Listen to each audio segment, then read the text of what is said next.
Here's a look at my current ladder character in Season 11. This build is a work in progress, it's not completed, but it does work quite well in the current state. I'm using Zeal, and I have a 5.2 attacks per second, so that's the highest you can get on Zeal with this current setup. So I'm using Rift as my weapon, focusing on the frozen orb procs, and I have Principle on my chest with a 100% chance to cast Holy Bolt. So the idea is that I Zeal really fast, I proc a lot of frozen orbs, I proc a lot of Holy Bolts, and it looks sick, and the damage is quite good. And I have Nightwings in the helm for the cold damage, of course.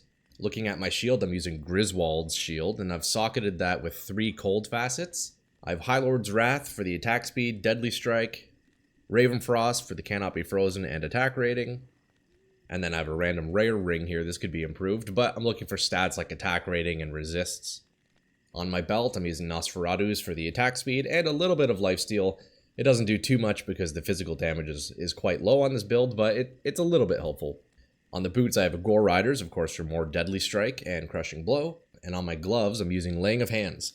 So this is just a great glove to have. Attack speed, fire resist, damage to demons, which is massive, and a second source of Holy Bolt on striking. So this actually stacks with Principle, and I'll explain that shortly.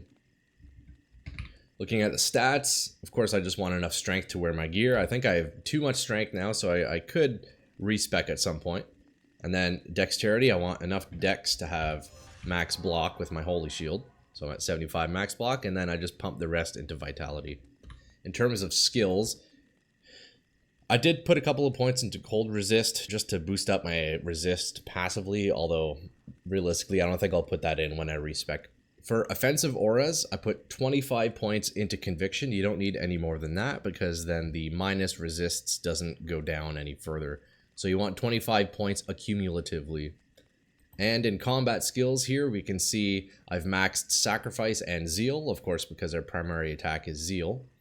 I've also maxed Fist of Heavens, and that is strictly to increase the damage of the Holy Bolt procs. So you'll see if we look at Holy Bolt, it receives a 50% magic damage per level from Fist of Heavens, and that synergy damage does apply to procs. So each Holy Bolt from both sources is doing a fair amount of damage, and with the sheer speed that we attack at, it adds up significantly. And then I just got 1 point in all the prerequisites, and then of course dumping just the rest of my points in Holy Shield. Looking at the charms, just basic stuff. I got the Torch Annie, I have some Lifers, my Cold Sunder, which is quite important since we're doing a lot of cold damage, although you'll see my resists suffer greatly from it. So I do need to improve on this end, and I could bring up my resist with some better charms. I could get something like this with some cold resists or a life charm with cold resist. So I could balance that out a little bit, but that's the main difficulty with this build right now.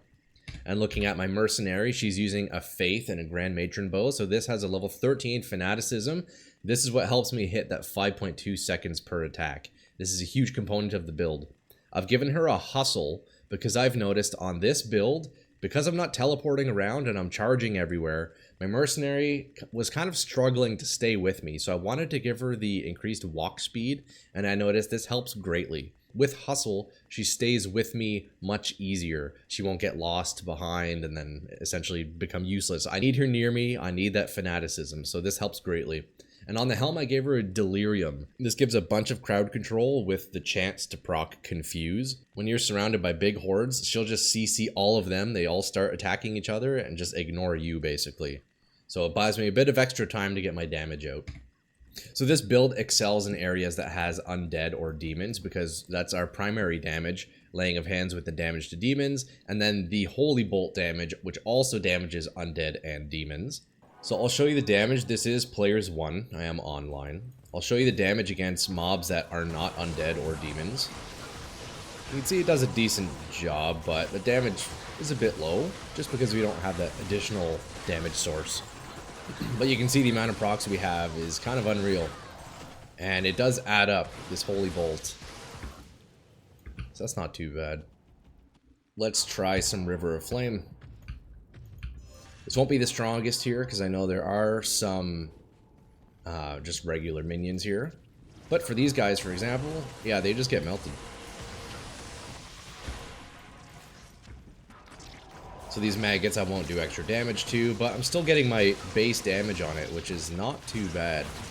Looks like they have Holy Freeze, so my attacks are real slow right now. But you can see it kind of just melts stuff. It's shockingly good, at least in Players 1. One important thing with this build, because Frozen Orb and Holy Bolt proc in a direction, you can take advantage of your position. So you want to position yourself so your procs are hitting as many mobs as possible, maximizing your damage. But you can see I'm still pushing through those debuffs. And yeah, clear speed's pretty solid for a Zealer. So yeah, that's a quick look at my Rift Principle Zealer. Thank you guys so much for watching. And if you guys have made anything similar to this, definitely let me know. I'm curious to see what sort of variations you've come up with. Alright, see ya.